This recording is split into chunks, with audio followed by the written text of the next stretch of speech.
Bonjour Richard.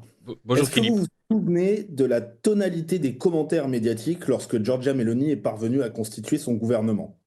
Oui, on lui promettait la Bérésina.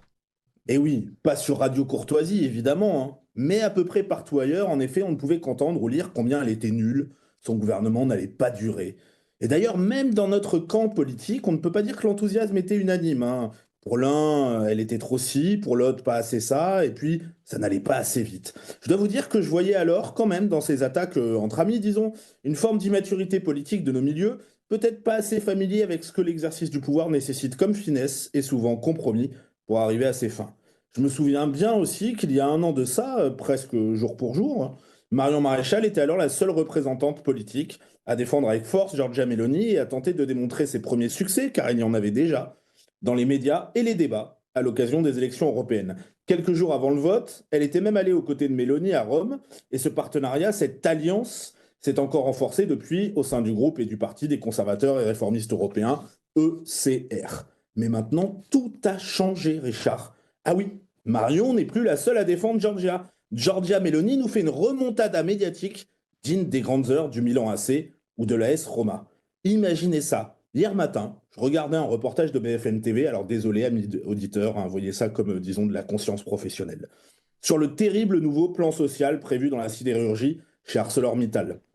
Retour en plateau à la fin du documentaire, et voilà que l'économiste Marc Toiti, dont je ne crois pas qu'il soit adhérent d'Identité Liberté, se met à évoquer en réponse les réussites économiques du gouvernement Meloni et de l'industrie italienne. Et dans la presse écrite, ça n'arrête plus. Alors j'ai noté quelques titres des dernières semaines que je vous livre en vrac, et je vous assure qu'ils ne sont pas tous issus de Valeurs Actuelles ou du JDD. La vraie patronne, bon d'accord, là j'ai triché, c'est Sonia Mabrouk. Et je continue. Comment l'Italie a redressé ses comptes de manière spectaculaire. Là, c'est l'AFP en revanche. Je poursuis. Italie, la bonne recette de Giorgia Meloni. Encore, Giorgia Meloni adoubée interlocutrice privilégiée de Donald Trump en Europe. Ensuite, stabilisation des finances publiques. L'agence de notation S&P relève la note de l'Italie. Et on continue. Tout d'un coup, l'Italie compte. Giorgia Meloni de la stabilité à la crédibilité. Encore, comment le cancre italien est devenu sérieux. Et puis, en Italie, Giorgia Meloni impose sa loi sur la sécurité. Et c'est pas fini. Nucléaire, automobile, défense, quand Giorgia Meloni s'impose avec succès au Conseil européen. Et enfin, l'Europe face aux tarifs de Trump. Et si Meloni avait raison, vous voyez là, les deux derniers, c'est l'hebdomadaire centriste Le Point, par exemple. Tant et si bien qu'il y a quelques jours, le journal historique de la droite nationale en Italie, Il Secolo d'Italia, titrait sur la Meloni mania de la presse française. Bon, la question est donc tout de même de savoir si cette Meloni mania est justifiée. Chers auditeurs, je vous étonnerai pas trop si je vous dis que oui, si même le point où les échos chantent les louanges de la politique, c'est que, quand même, des exemples, volontiers. Giorgia Meloni a fait adopter une loi d'interdiction universelle de la GPA. C'est simple, que celle-ci soit réalisée en Italie ou à l'étranger, elle est désormais considérée comme un crime en Italie. En matière de lutte contre l'assistanat, le gouvernement Meloni a abrogé le revenu citoyen qui était quelque part entre le RSA et le revenu universel, avec dans le même temps une augmentation du revenu moyen des foyers italiens et la création d'1 million d'emplois. Giorgia Meloni a baissé de 15 milliards la fiscalité et les cotisations sociales des ménages modestes. Dans le budget 2025, elle a prévu d'abaisser l'impôt sur les sociétés pour celles qui ont choisi de réinvestir la quasi-totalité de leurs bénéfices et qui augmentent leurs effectifs. Il y a aussi le retour de papa et maman sur les formulaires officiels et la fin des parents 1 et 2, ou encore récemment l'interdiction de toute forme d'écriture inclusive dans les écoles.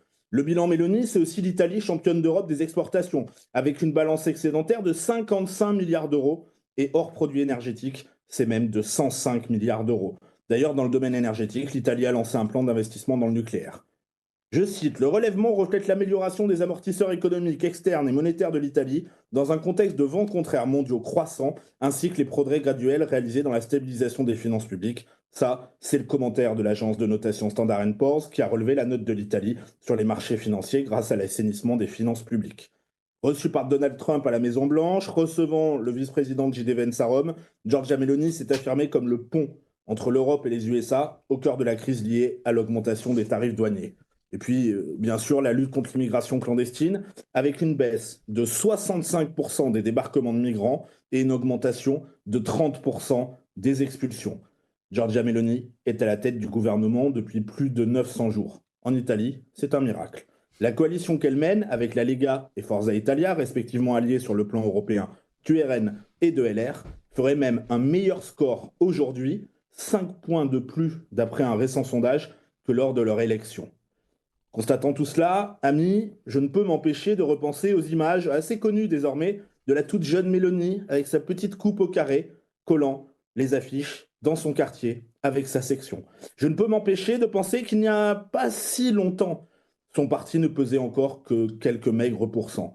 Je ne peux m'empêcher de penser que même lorsqu'on a le sentiment qu'il est déjà très tard, il n'est pas encore trop tard.